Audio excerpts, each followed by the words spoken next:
ಆ ತಮಿಳ್ನಾಡಲ್ಲಿ ಆಗಿರೋದನ್ನು publish ಮಾಡಿದ್ದಾರು media. ಹೌದು, ಇಲ್ಲ ಹೈಲೈಟ್ ಮಾಡಿದ್ವಿ. ಹೌದು, ಆ ರೀತಿ ಈ ಕೆಲವಾರು ಕೇಸ್ಗಳನ್ನ ನೀವು ಹೈಲೈಟ್ ಮಾಡಿದರೆ ಪೊಲೀಸರಿಗೆ ಅರ್ಥ ಆಗ್ತದೆ, ಅಲ್ಲಿವರೆಗೆ ಅರ್ಥ ಆಗೋದಿಲ್ಲ. ತಮಿಳ್ನಾಡಲ್ಲಿ ಏನು 9 ಜನಕ್ಕೆ ಮರಣದಂಡನೆ ಆಯಿತು, ಆ ಥರದ್ದು ಕರ್ನಾಟಕದಲ್ಲಿ ಆಗದೇ ಇರಲಿ, ಪೊಲೀಸರಿಗೆ ಆಗದೇ ಇರಲಿ, ತೀರಾ ತಪ್ಪು ಮಾಡಿದ್ರೆ ಆಗಲಿ.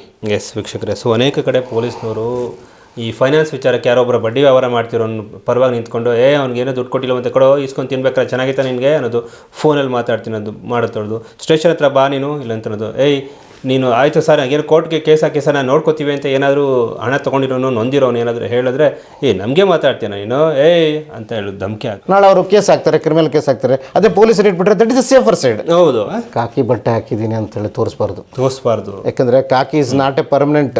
ಕೆಲವೊಂದು ಸಿವಿಲ್ ಕೇಸಲ್ಲಿ ಪೊಲೀಸರು ಎಂಟ್ರಿ ಆಗೋಂಗಿಲ್ಲ, ಎಷ್ಟೋ ಸುದ್ದಿಗಳನ್ನ ನಾನು ಮಾಡಿದ್ದೀನಿ, ಎಂಟ್ರಿ ಆಗೋಂಗಿಲ್ಲ. ಆದರೆ ಪೊಲೀಸರು ಏನಂತಂದರೆ ಯಾವ ಕಕ್ಕ ತಿಂತಾರೋ ಗೊತ್ತಿಲ್ಲ ಕೆಲವು ಪೊಲೀಸ್ನವರು. ಸೊ ಒಟ್ಟಿನಲ್ಲಿ ಸಿವಿಲ್ ಕೇಸಲ್ಲಿ ಎಂಟ್ರಿ ಆಗಬೇಕು, ದುಡ್ಡು ಇಸ್ಕೋಬೇಕು, ಹೋಗಬೇಕು, ಯಾರು ಕಂಪ್ಲೇಂಟ್ ಕೊಡ್ತಾರೋ ಅವನ್ನೇ ಎದುರಿಸಬೇಕು.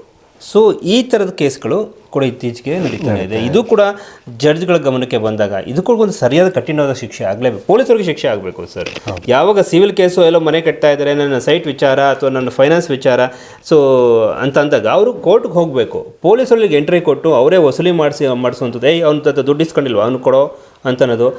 ಮನೆ ಕಟ್ಟುತ್ತಾ ಇದ್ರೆ ಆ ಮನೆ ಕಟ್ಟೋ ಜಾಗದಲ್ಲಿ ಸ್ಟೇ ಇದ್ದರೂ ಕೂಡ ಮನೆಯವ್ರು ಕಟ್ತಾ ಇರ್ತಾರೆ, ಇಲ್ಲ ಸರ್ ನಮ್ಮ ಜಾಗದಲ್ಲಿ ಮನೆ ಕಟ್ತಾ ಇದ್ದಾರೆ ಅಂತ ಪೊಲೀಸ್ ಸ್ಟೇಷನ್ ಕಂಪ್ಲೇಂಟ್ ಕೊಟ್ಟರೆ ಸೊ ಅವ್ರ ಪರವಾಗಿ ನಿಂತ್ಕೊಳ್ಳೋದು. ಸೊ ಏನು ಹೇಳ್ತೀರಿ ಇದು? ನೋಡಿ, ಇದು ಮೊನ್ನೆ ಒಂದು ಇದರಲ್ಲಿ ಕೂಡ ಹೇಳಿದ್ದಾರೆ, ಜಜ್ಮೆಂಟಲ್ಲೂ ಹೇಳಿದ್ದಾರೆ, ಪೊಲೀಸರು ಫೈನಾನ್ಸರ್ಗಿಂತ ತುಂಬ ಇದಾಗೋಗ್ಬಿಟ್ಟಿದ್ದಾರೆ ಅಂತ. ವಸೂಲಿ ಮಾಡಿಕೊಡೋ ದಂಧೆಗೆ ಇಳಿದ್ಬಿಟ್ಟಾರೆ.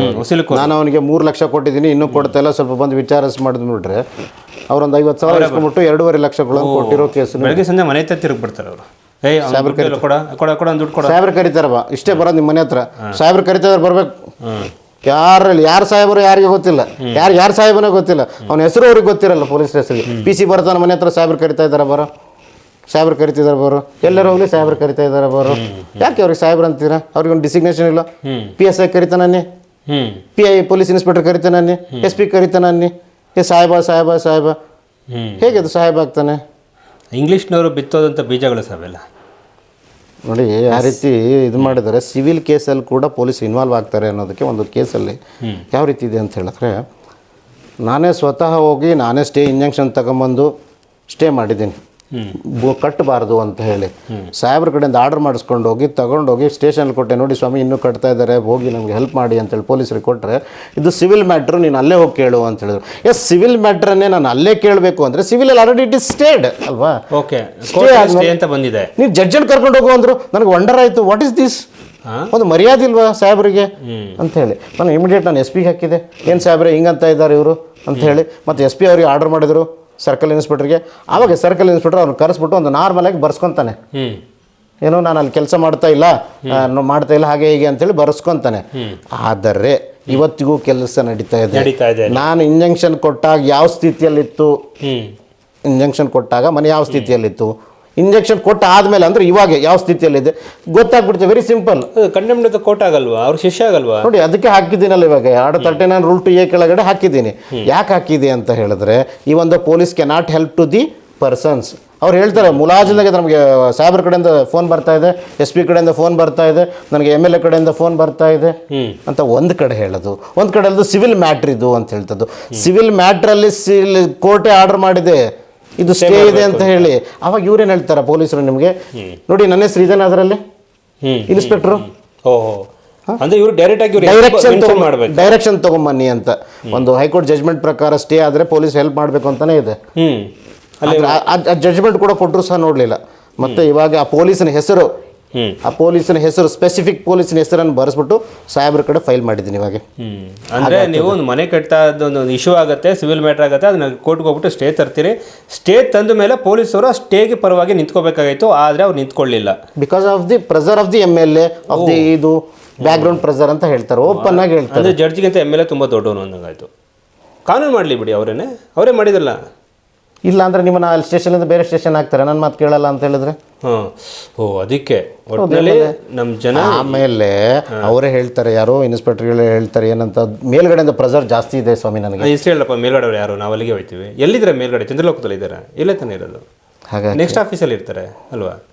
ಹಾಗಾಗಿ ಇದು ಕೋರ್ಟ್ ಆರ್ಡರ್ ಆದ ತಕ್ಷಣವೇ ತಮ್ಮ ಮೀಡಿಯಾದ ಮೂಲಕನೇ ಕರ್ಕೊಂಡೋಗಿ ಅಲ್ಲಿ ನಿಂದಿರಿಸ್ಬಿಟ್ಟು ಒಂದು ಇಂಟರ್ವ್ಯೂ ಮಾಡೋಣ ಅಂತ, ಅದೇ ಯಾವ ಇನ್ಸ್ಪೆಕ್ಟರ್ ಹೇಳಿದಾನಲ್ಲ ಅದೇ ಇನ್ಸ್ಪೆಕ್ಟರ್ PI ಅವರಿಗೆ ತೋರಿಸ್ಬಿಟ್ಟು ಮಾಡೋಣಂತೆ. ಯಾಕೆಂದರೆ ಇದರಿಂದ ಒಂದು ಜಡ್ಜ್ಮೆಂಟ್ಗಳು ಆದದಾಗೆ ನಿಮ್ಮ ಮೀಡಿಯಾ ಮೂಲಕ ಬಂದಾಗೆ ಗೊತ್ತಾಗೋದು. ಹೌದು, ಜನಗಳ ಪಬ್ಲಿಷ್ ಆದಾಗ್ಲೇನೆ ನೋಡಿ, ಆ 9 ಜನ ಪೊಲೀಸರಿಗೆ ಮರಣದಂಡನೆ ಆಗಿದ್ದು ಎಲ್ಲಿ? ತುಮಕೂರಲ್ಲಿ, ಸಾರಿ ತಮಿಳ್ನಾಡಲ್ಲಿ ಆಯಿತು. ಆ ತಮಿಳ್ನಾಡಲ್ಲಿ ಆಗಿರೋದನ್ನು ಪಬ್ಲಿಷ್ ಮಾಡಿದ್ಯಾರು? ಮೀಡಿಯಾ. ಹೌದು, ಇಲ್ಲ ಹೈಲೈಟ್ ಮಾಡಿದ್ವಿ. ಹೌದು, ಆ ರೀತಿ ಈ ಕೆಲವಾರು ಕೇಸ್ಗಳನ್ನ ನೀವು ಹೈಲೈಟ್ ಮಾಡಿದರೆ ಪೊಲೀಸರಿಗೆ ಅರ್ಥ ಆಗ್ತದೆ, ಅಲ್ಲಿವರೆಗೆ ಅರ್ಥ ಆಗೋದಿಲ್ಲ. ಎಸ್ ವೀಕ್ಷಕರೇ, ಸೊ ಅನೇಕ ಕಡೆ ಪೊಲೀಸ್ನವರು ಈ ಫೈನಾನ್ಸ್ ವಿಚಾರಕ್ಕೆ ಯಾರೊಬ್ಬರು ಬಡ್ಡಿ ವ್ಯವಹಾರ ಮಾಡ್ತಿರೋ ಪರವಾಗಿ ನಿಂತ್ಕೊಂಡು ಅವ್ನಿಗೇನೋ ದುಡ್ಡು ಕೊಟ್ಟಿಲ್ಲ ಅಂತ ಕೊಡೋ ಇಸ್ಕೊಂಡು ತಿನ್ಬೇಕಾರೆ ಚೆನ್ನಾಗಿತ್ತ ನಿನಗೆ ಅನ್ನೋದು, ಫೋನಲ್ಲಿ ಮಾತಾಡ್ತೀನಿ ಅದು ಮಾಡೋದು, ಸ್ಟೇಷನ್ ಹತ್ರ ಬಾ ನೀನು ಇಲ್ಲ ಅಂತ ಅನ್ನೋದು, ನೀನು ಆಯಿತು ಸರ್ ಏನು ಕೋರ್ಟ್ಗೆ ಕೇಸ್ ಹಾಕಿ ಸರ್ ನಾನು ನೋಡ್ಕೋತೀವಿ ಅಂತ ಏನಾದರೂ ಹಣ ತೊಗೊಂಡಿರೋನು ನೊಂದಿರೋನು ಏನಾದರೂ ಹೇಳಿದ್ರೆ ನಮಗೆ ಮಾತಾಡ್ತೀನ ನೀನು ಅಂತ ಹೇಳೋದು, ಧಮಕಿ ಹಾಕೋದು, ಈ ಥರದ್ದೆಲ್ಲ ಸುಮಾರು ಇರೋದ್ರಿಂದ ನಾನು ಜನಗಳಿಗೆ ಹೇಳೋದಷ್ಟೇ, ನಿಮ್ಮ ಹತ್ರ ಸ್ಮಾರ್ಟ್ ಫೋನ್ ಇದೆ, ದಯವಿಟ್ಟು ಹೇಳ್ತೀನಿ ಮೈಯೆಲ್ಲ ಅಲರ್ಟ್ ಆಗಿ ಒಂದು ರೆಕಾರ್ಡ್ ಮಾಡ್ಕೊಳ್ಳಿ. ಆ ಒಂದು ರೆಕಾರ್ಡಿಂದ ಏನೇನು ಬದಲಾವಣೆ ಆಗುತ್ತೆ. ಇದು ಡಿಜಿಟಲ್ ವರ್ಲ್ಡು, ಏನು ಬೇಕಾದ್ರೂ ಹೋಗ್ಬಿಡುತ್ತೆ. ಸೊ ಆ ಥರದ್ದು ಮಾಡಿದ್ದೀನಿ ನಾನು.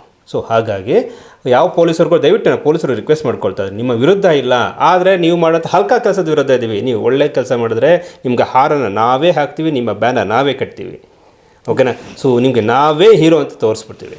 ಸೊ ಹಾಗಾಗಿ ಈ ಫೈನಾನ್ಸ್ ವಿಚಾರ ಆಗಿರ್ಬೋದು, ಸೈಟು ಭೂಮಿಯ ವಿಚಾರ ಆಗಿರ್ಬೋದು, ಹೆಚ್ಚಿನ ಕಾಳಜಿ ವಹಿಸ್ತಾ ಇದೆ. ಮುಖ್ಯಮಂತ್ರಿಗಳು ಕೂಡ ಅದನ್ನೇ ಹೇಳಿದರು ಒಂದು ಸಲ. ಓಕೆ, ಪೊಲೀಸರು ಈ ಥರ ಕೆಲವೊಂದೆಲ್ಲ ವಿಚಾರದಲ್ಲಿ ಇದ್ದಾರೆ ಅಂದ್ಬಿಟ್ಟು, ಆದರೆ ನಿಮಗೆ ಏನೂ ಮಾಡೋಕ್ಕಾಗಿಲ್ಲ. 2,000 ರೂಪಾಯಿ ಕೊಡ್ತಾ ಇದ್ದೀನಿ ಅಂತಾರೆ, ಎದೆ ತಟ್ಟು ಹೇಳ್ಕೋಬೇಕು. ಆಸೆ CM ಆಗಿ ನಾನು ನೋಡಿ ಸಿವಿಲ್ ವಿಚಾರದಲ್ಲಿ ಬಂದಂಥ ಪೊಲೀಸವನ್ನ ಸಸ್ಪೆಂಡ್ ಮಾಡಿದ್ದೀನಿ, ಅವನ್ನ ತೆಗೆದುಹಾಕಿದ್ದೀನಿ ಅಂತ ಹೇಳಬೇಕು, ಅಥವಾ ಜನಗಳಿಗೆ ತೊಂದರೆ ಕೊಟ್ಟು ಅವನಿಗೆ ನಾನು ಕಿತ್ಬಿಸಾಕಿನಿ ಅಂತ ಹೇಳಬೇಕು. ಅದು ಎದೆ ತಟ್ಕೊಂಡು ಹೇಳ್ಕೋಬೇಕು. ಪಾಪ ನಮ್ಮ ಮುಖ್ಯಮಂತ್ರಿಗಳು 2,000 ಕೊಟ್ಟು, ಓಕೆ ಫೈನ್, ಅವ್ರ ಜೀವನಕ್ಕೆ ಎಷ್ಟು ಭದ್ರತೆ ಕೊಟ್ಟಿದ್ದೀರಿ ಅನ್ನೋದು ಕೂಡ ಇಂಪಾರ್ಟೆಂಟ್. ಹಾಗಾಗಿ ನಾನು ಪೊಲೀಸರಿಗೆ ರಿಕ್ವೆಸ್ಟ್ ಮಾಡ್ಕೊಳ್ಳೋದು ಏನಂದರೆ, ಇದು ಭೂಮಿ ವಿಚಾರ, ಸೈಟ್ ವಿಚಾರ, ರಿಯಲ್ ಎಸ್ಟೇಟ್ ದಂಧೆಗಳು, ಇವಕ್ಕೆ ಯಾವುದು ಕೂಡ ನೀವು ತಲೆ ಕೆಡಿಸ್ಕೊಳ್ಳೋಂಗಿಲ್ಲ. ಇದನ್ನು ಕೋರ್ಟ್ ಕಳಿಸಿ, ಕೋರ್ಟ್ ಏನು ಡೈರೆಕ್ಷನ್ ಹೇಳುತ್ತೋ ಆ ಥರ ನೀವು ಮಾಡಿ. ಅದು ಬಿಟ್ಟು ಜಡ್ಜ್ ಹೇಳ್ಬಿಟ್ಟೆ ಜಡ್ಜ್ನೇ ಕರ್ಕೊಂಡು ಹೋಗು, ಅವ್ನು ಡಿಸಿಷನ್ ಕೊಟ್ಬಿಟ್ರೆ ಅವನೇ ಕರ್ಕೊಂಡು ಹೋಗು, ನನ್ನ ಹೆಸರಲ್ಲಿ ಎಂಟ್ರಿ ಆಗಿದೆಯಾ, ನನ್ನ ಹೆಸರು ಮೆನ್ಷನ್ ಆಗಿದೆಯಾ ಅಂತಲ್ಲ. ಅವರು ಒಂದು ಸಲ ಜಡ್ಜ್ಮೆಂಟ್ ಕೊಟ್ಟ ಮೇಲೆ ಆ ಸ್ಟೇಷನ್ ಲಿಮಿಟಲ್ಲಿ ಯಾರಿದ್ದಾರೋ ಅವನೇ ಕರ್ಕೊಂಡೋಗಿ ಸೊ ಅವ್ರಿಗೆ ನ್ಯಾಯ ಕೊಡಿಸೋಂಥ ಕೆಲಸವನ್ನು ಆಗಬೇಕು. ಹಾಗಾಗಿ ಸಿವಿಲ್ ಮ್ಯಾಟರ್ನಲ್ಲಿ ಈಗಲೂ ಹೇಳ್ತಿದ್ದೀನಿ, ಪೊಲೀಸವರು ಎಂಟ್ರಿ ಆಗೋಂಗಿಲ್ಲ ರೀ, ನೀವು ಫೋನ್ ಮಾಡಿಬಿಟ್ಟು ಸ್ಟೇಷನ್ ಕರೆಯೋಂಗಿಲ್ಲ. ಅದೇ ಸಿವಿಲ್ ಕೇಸಲ್ಲಿ ಇವನು ಹೊಡೆದಾಡಿದ್ರೆ ಮಾತ್ರ ಪೊಲೀಸರು ನೀವು ಬಂದು ಎಂಟ್ರಿ ಆಗಬೇಕು. ಎಂಟ್ರಿ ಆದಮೇಲಿಂದ ಕೋರ್ಟ್ ಕಳಿಸ್ಬೇಕು. ಅದು ಬಿಟ್ಟು ನೀವು ದುಡ್ಡು ಕೊಟ್ಟಿಲ್ಲ ಅಂತ ಅದಕ್ಕೆ ಹೊಡೆದವನು, ದುಡ್ಡು ಕೊಟ್ಟಿಲ್ಲ ಅಂತ ದುಡ್ಡು ಕೊಡು ಅಂತ ನೀವು ಹೇಳೋಂಗಿಲ್ಲ, ಪೊಲೀಸರು ಹೇಳೋಂಗಿಲ್ಲ ಅಲ್ವಾ ಸರ್. ಫೈನಾನ್ಸ್ ವ್ಯವಹಾರಗಳು ನಡೀತಾ ಇರೋದು ಹಿಂಗೆ ಹೇಗೆ ನಡೀತಾ, ಅದಕ್ಕೆ ಜಾಸ್ತಿ ಆಗ್ತಿರೋದು ಅನ್ಸುತ್ತೆ ಕೆಲವೊಂದೆಲ್ಲ ಫೈನಾನ್ಸ್ ವ್ಯವಹಾರಗಳಲ್ಲಿ. ಈ ಒಂದು ಅವ್ನಿಗೆ ಯಾವುದೂ ಪರ್ಮಿಷನ್ ಇರೋದಿಲ್ಲ. ಫೈನಾನ್ಸ್ ಕೊಟ್ಟವನು 5 ರೂಪಾಯಿ 10 ರೂಪಾಯಿ 15 ರೂಪಾಯಿ ಬ್ಯಾಂಗ್ಳೂರಲ್ಲೆಲ್ಲ ಕೊಟ್ಟಿದ್ದಾರೆ, ತೋರಿಸ್ತೀನಿ ಬೇಕಿದ್ರೆ.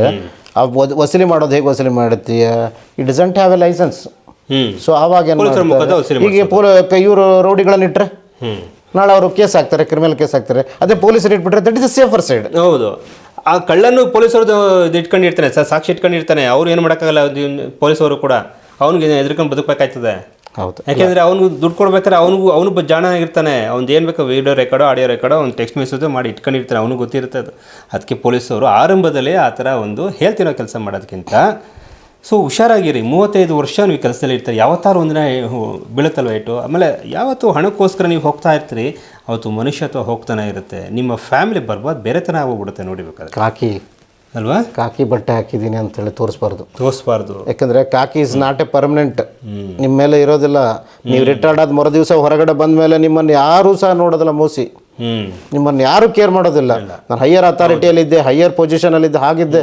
ಕಾಕಿ ಬಿಚ್ಚಿ ಬಂದ ಮರುದಿನವೇ ನಿನಗೂ ಅದೇ ಗತೆ ಬರ್ತದೆ. ಅಷ್ಟೇ, ಯಾರ ಹತ್ರ ನೀವು ಲಂಚ ಈಸ್ಕೊಂಡಿರ್ತೀರಿ, ಅವನೇ ನಿಮ್ಮನ್ನ ಆಟ ಆಡಿಸ್ತಾ ಇರ್ತಾನೆ, ನೀವು ಮನೆ ಒಳಗಡೆ ಹೋಗಿ ಕೊರಗ್ತಾ ಇರ್ತೀರ.